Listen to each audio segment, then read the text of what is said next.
তৃণমূলকে হারানোর জন্য আর বিজেপিকে ক্ষমতায় বসতে না দেওয়ার জন্য আমার রাজনৈতিক দল সেই মিশনে যদি কেউ আসে ওয়েলকাম, না আসলে আমি হুমায়ুন কবির একাই জনতা উন্নয়ন পার্টির পক্ষ থেকে 182টা আসনে প্রার্থী দেবো একাই, এবং আমি 100 আসনের বেশি আসন জিতে আগামী দিনে বাংলার রাজনীতিতে মিরাকেল করে দেখাবো। 100 আসন যদি জেউপি জিতে সেক্ষেত্রে মুখ্যমন্ত্রীর মুখ হতে পারে। মুখ্যমন্ত্রীর মুখ আমি হব। আমাকে যখন মানুষ ভরসা করে ভোট দেবে, 100 আসন দেবে, আমার পিছনে যারা থাকবে তাকে আমি মুখ্যমন্ত্রী ছাড়বো। বিহারের নীতিশ কুমার কম আসন পেয়েও বিজেপি কিন্তু নীতিশ কুমারকে মুখ্যমন্ত্রী মেনে নিয়েছে। আমি যখন 101 পাবো আর কেউ যদি 99 পায়, তাহলে তাকে আমাকেই মুখ্যমন্ত্রী মেনে নিতে হবে।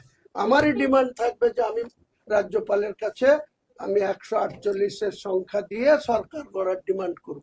ত্রিশঙ্কু অবস্থা যদি আসে বিজেপির সঙ্গে যোগ করবেন? মোটেই না। বিজেপির বিরুদ্ধেই তো মুসলমানদের ক্ষোভ, তাদের বিরোধিতা। সেই বিজেপির সঙ্গে জোট করার কোনো প্রশ্নই নাই। বিজেপি আমাকে সমর্থন দিলে নেব,